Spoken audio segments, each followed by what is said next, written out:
देखिए बेटा, आज हम कक्षा 10 और 12 की बात करते हैं, जो संदर्भ और व्याख्या से संबंधित बात है। बच्चे क्या करते हैं, संदर्भ नहीं लिखते, संकेत नहीं लिखते, प्रसंग नहीं लिखते, और वो क्या करते हैं, व्याख्या उतार देते हैं सीधी। तो उसमें क्या आपके नंबर कटना ही कटना है, ठीक है। तो हम इसको बात करते हैं कि संदर्भ क्या है, प्रसंग क्या है और व्याख्या क्या है। ठीक है बेटा, थोड़ा उठने में दिक्कत होती है कि मैं फिजिकल हैंडीकैप हूँ, मैं खुद ही एक विकलांग हूँ। तो क्या काम करेंगे हम, सबसे पहले जब व्याख्या लिखते हैं तो सबसे पहले हम संकेत लिखते हैं। संकेत में क्या होता है, संकेत संकेत में हम क्या करते हैं बेटा, शुरू के दो अक्षर ऐसे, शुरू के दो अक्षर जैसे मित्रता,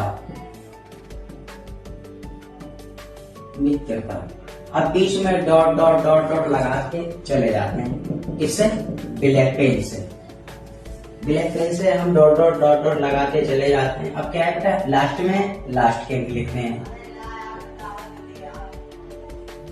सफलता ऐसे लिखते हैं। ये तो बेटा आपका हो गया संकेत, शुरू के एक अक्षर या दो अक्षर और लास्ट के दो अक्षर या एक अक्षर और बीच में डॉट डॉट कर। उसके बाद हम आते हैं संदर्भ पे, कि संदर्भ कैसे लिखा जाता है। पहले संदर्भ को समझ लो कि संदर्भ होता क्या है।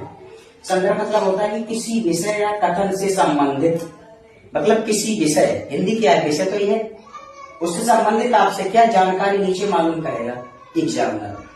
कथन से संबंधित या उसके प्रसंग में आने वाली बात है। तो क्या होता है संदर्भ में, क्या होता है बेटा, पाठ का नाम होता है। पहले तो आपका किताब का नाम होगा, उसके बाद पाठ का नाम होगा, और जो सबसे आखिर में होगा वो लेखक का नाम होगा कि ये पाठ किसने लिखा है। तो हम कैसे लिखेंगे, जैसे हम गद्यांश की बात कर रहे हैं, कक्षा 10 ही ले लें आप। कक्षा 10 में हम बात करते हैं हिंदी में मित्रता पाठ की। उसमें क्या होता है, हम कैसे लिखते हैं, प्रस्तुत गद्यांश, प्रस्तुत गद्यांश हमारी पाठ्य पुस्तक। अब जो आपका किताब का नाम वो लिख दें, जैसे खंडकाव्य है, प्रस्तुत पद्यांश या गद्यांश, प्रस्तुत गद्यांश हमारी पाठ्य पुस्तक खंडिकाव्य में संकलित, ठीक है, आचार्य रामचंद्र शुक्ल द्वारा रचित मित्रता नामक पाठ शीर्षक से लिया गया है। ये क्या हो गया बेटा, हमारा ये संदर्भ क्लियर हो गया, मतलब संदर्भ पूरा हो गया ये। अब उसके बाद में आता है बेटा क्या, प्रसंग। प्रसंग मतलब व्याख्या बड़ी होती है, प्रसंग छोटा होता है।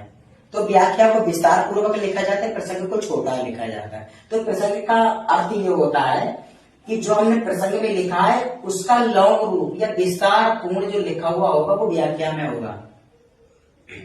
तो अब प्रसंग में 2-3 लाइनें होती हैं, जो हम नीचे व्याख्या लिखते हैं उसके बारे में यहाँ प्रसंग में लिखा हुआ है। प्रसंग का मतलब क्या होता है, किसी घटना, मित्रता क्या है बेटा, एक अच्छे मित्र के बारे में भी बताया गया है। तो उस घटना के बारे में क्या लिखेंगे, किसी घटना या बात का संदर्भ या पृष्ठभूमि जिससे उसका सही अर्थ समझा जा सके।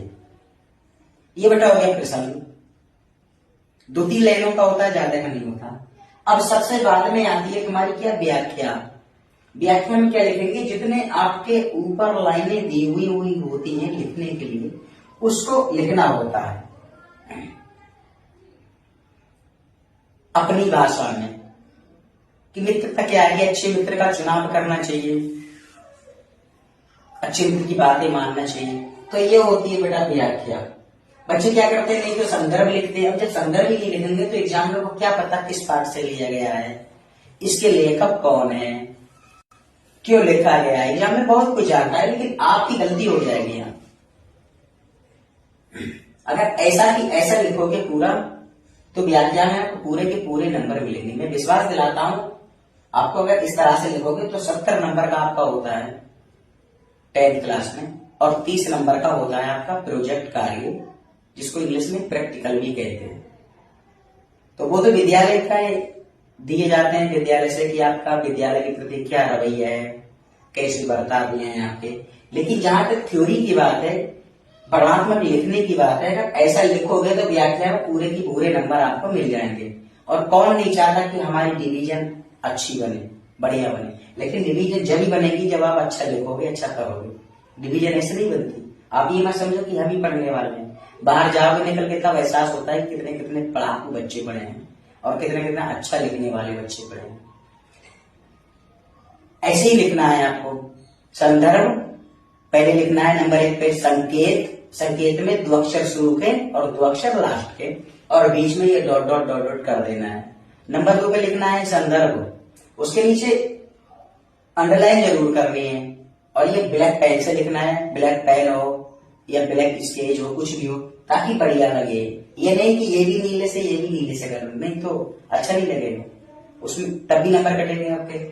नंबर संदर्भ हो गया, तभी आता है प्रसंग।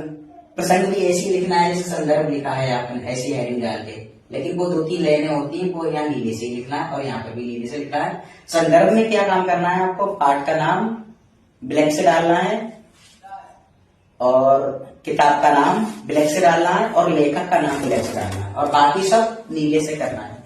ऐसे ही ये व्याख्या है आपकी, ये भी काले से करना है, ब्लैक से करना है और बाकी इसके बाद नीले से करना है।